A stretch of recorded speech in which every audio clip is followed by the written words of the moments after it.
Yes, I can and you can't.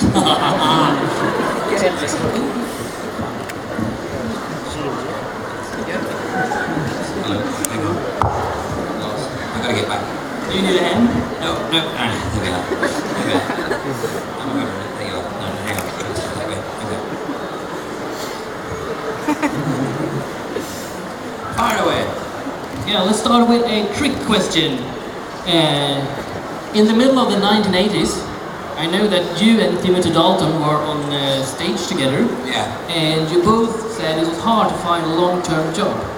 1 year later, you both had a long-term job. You were Doctor Who, and he was playing James Bond.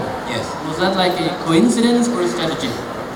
Well, it would be nice to say it was a stratagem, but no, it wasn't. It was actually a mistake.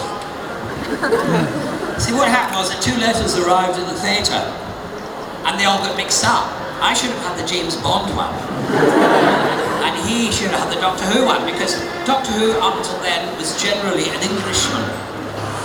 James Bond, as we all know, yes, is a Scotsman. Sean Connery was Scots, and James Bond in the books is the Scotsman. So I'm a Scot, so I should have got the James Bond role, and he should have got the Doctor Who one. So it was a mistake. But he was good though. Yeah, and you were quite good at Doctor Who as well, so...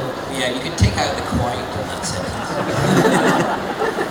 And according to being good at playing Doctor Who, I know that there have been several actors playing Doctor Who, and all the fans intend to start doing lists, etc. Are you affected of all those rankings? Am I affected? Yeah, exactly. If you're like number 1. Oh, that's that. Oh, yeah. People sometimes vote on their favourite and all that kind of stuff. Well, I mean, 1 year I was voted the best, and then another year I was voted the worst. Another year I was voted the middle. Once I did meet a Doctor Who fan he had a plastic bag full of not DVDs, it was VCR covers and posters and books, and he was so excited, and he had a camera with a long lens, and he was going, oh my god, Doctor Who, oh my god, oh please, could you sign these 25 books, oh please sign all, please sign, oh Doctor Who, trying to get my photograph, oh my god. And I thought, I hope he's got a fast film in that camera, because the thing was shaking like this, it was shaking, oh my god. And this is when there were 7 doctors at the time. He went, oh my god, you're my 5th favourite doctor. Which, it was very nice of him. At least I wasn't the last favourite, but no, it's just people have their favourites, and that's good. It didn't bother me. That's good. I think that was what the question was asking. Yeah, indeed it was. And I got a plenty good answer as well. Oh, thank you. Yeah, I'm also quite interested to know, is it true that you were considered to play the role as Bilbo Baggins? Yes, I was. I screen tested for Bilbo Baggins.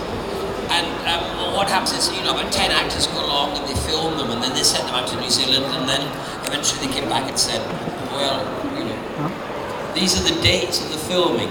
It's about a year's time. If you get any jobs then, let us know. And then they kept saying it, and even right up to the last minute, they kept saying, no, well, we're down to 2 actors now. It's between 2. I didn't know who the other one was, but I was one. And then it turned out that Ian Holm, the great Ian Holm, was the other. I was disappointed, but I was quite flattered to be in his company. He thought, I was nearly equal to Ian Holm.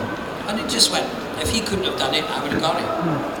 But that was the first step on my journey towards Radagast the Brown. And eventually that's where it started, way back then. A role that you actually do and in a great manner, I would say. You can't say that. I just did. The word is roll. You Swedes can roll your R's like we Scots, can't you? Of course. Yes, of course. The English can't. That makes us superior to them because they can't roll their R's. Because the English, who like to do this a lot, when they go to war, they just go to war. They don't go to war. In fact, if you went to war, there's some meaning in it, doesn't it? Sounds like aggressive, but war. So they're always doing it, the English, go to war. And they get the Scottish to be in the army to do the fighting. That's brave. No, it's stupid really. We should still to fight their own wars. And we'll fight our own wars. Please don't fall down. No, it just came out. Anyway, fire away, more questions?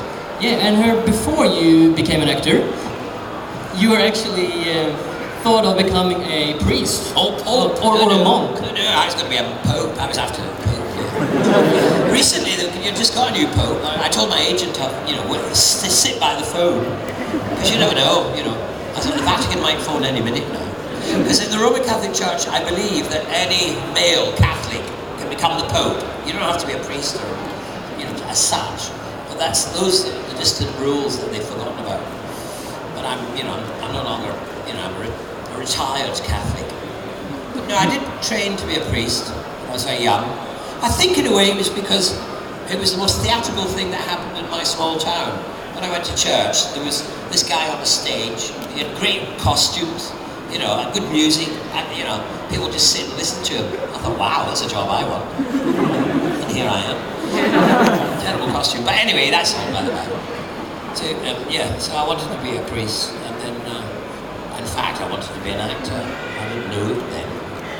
And then I studied from the age of 11 to 17, and then I decided I was going to become a monk. Because so I left the seminary to join the Dominican monks. I'd sent off forms and filled up forms and letters. They agreed I should join. But then when I got home, they realized I was only 17 and you have to be 18 to become a monk. And so they said, you have to wait a year before you can join us. So I had to go back to school.